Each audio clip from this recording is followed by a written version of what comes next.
మే 12. దేవుని జ్ఞానానుసారంగా లోకము తన జ్ఞానము చేత దేవునిని ఎరగకుండినందున సువార్త ప్రకటనయను వెర్రితనం చేత నమ్మువారిని రక్షించుట దేవుని దయాపూర్వక సంకల్పమాయెను. కొరింథీయులకు రాసిన మొదటి పత్రిక 1వ అధ్యాయం 21వ వచనం.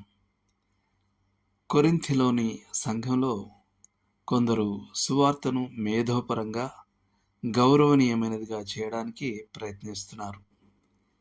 ఈ లోక జ్ఞానంతో వారికున్న ఆసక్తి క్రైస్తవ సందేశంలోని తత్వవేత్తలకు అభ్యంతరకరమైన అంశాల పట్ల వారిని సున్నితంగా మార్చింది. వారికి విశ్వాసాన్ని విడిచిపెట్టాలనే ఆలోచన లేదు. కేవలం పండితులకు మరింత ఆమోదయోగ్యంగా ఉండేలా దాన్ని పునర్నిర్మించడానికి ప్రయత్నించారు. లోక జ్ఞానాన్ని దేవుని జ్ఞానంతో కలిపే ఈ ప్రయత్నాన్ని పౌలు తీవ్రంగా వ్యతిరేకించాడు. మేధోపరమైన స్థితిని పొందడం ఆధ్యాత్మిక శక్తిని కోల్పోవడానికి దారితీస్తుందని అతనికి బాగా తెలుసు. క్రైస్తవ సందేశంలో యూదులకు అభ్యంతరకరమైనదిగా, అన్యజనులకు వెర్రితనంగా కనిపించేది ఒకటుంది. అంతేకాదు, ఎక్కువ మంది క్రైస్తవులు లోకం దృష్టిలో జ్ఞానవంతులు, బలిష్ఠులు లేదా గొప్పవారు కారు. మనం మేధావులకు చెందిన వారం కామని, బదులుగా వెర్రివారం, బలహీనులం, అల్పులం, అపహాస్యం చేయబడిన వారం. వాస్తవానికి లోకానికి సంబంధించినంత వరకు మనం ఎవరమూ కాదని ఎప్పుడో ఒకప్పుడు మనం అంగీకరించాలి.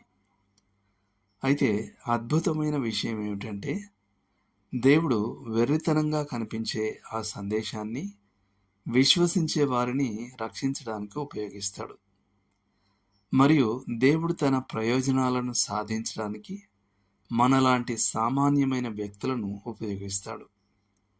అటువంటి అసంభవమైన సాధనాలను ఎంచుకోవడం ద్వారా ఆయన ఈ లోకపు డాంబికాన్ని మరియు అహంకారాన్ని గందరగోళపరుస్తాడు.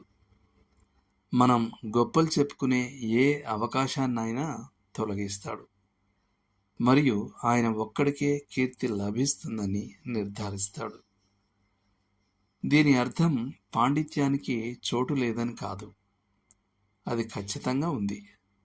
అయితే ఆ పాండిత్యం లోతైన ఆధ్యాత్మికతతో కలవకపోతే అది నిర్జీవమైన మరియు ప్రమాదకరమైనదిగా మారుతుంది. ఉదాహరణకు, కొందరు రచయితలు ఇతరుల కంటే నమ్మదగిన మూలాలను ఉపయోగించారని వాదించినప్పుడు అది దేవుని సత్యం నుండి దూరం అవడాన్ని సూచిస్తుంది. మరియు మనం అలాంటి పండితుల ఆమోదం కోరినప్పుడు వారి అన్ని సిద్ధాంత భ్రష్టత్వాలకు మనం లొంగిపోతాం. పౌలు కొరింథీల వద్దకు మాటల ప్రజ్ఞతో గాని జ్ఞానంతో గాని రాలేదు. యేసుక్రీస్తును, ఆయన శిలువ వేయబడడాన్ని తప్ప వారి మధ్య మరేమీ ఎరిగి ఉండకూడదని అతను నిశ్చయించుకున్నాడు. చిక్కుముడి సమస్యలు లేదా లాభదాయకం కాని సిద్ధాంతాలతో నిమగ్నం అవడంలో లేదా మేధావితనాన్ని ఆరాధించడంలో కాదు, సువార్తను సరళంగా, సూటిగా ప్రకటించడంలోనే శక్తి ఉందని అతనికి తెలుసు. దేవుడు మిమ్మల్ని దీవించును గాక. ఆమెన్.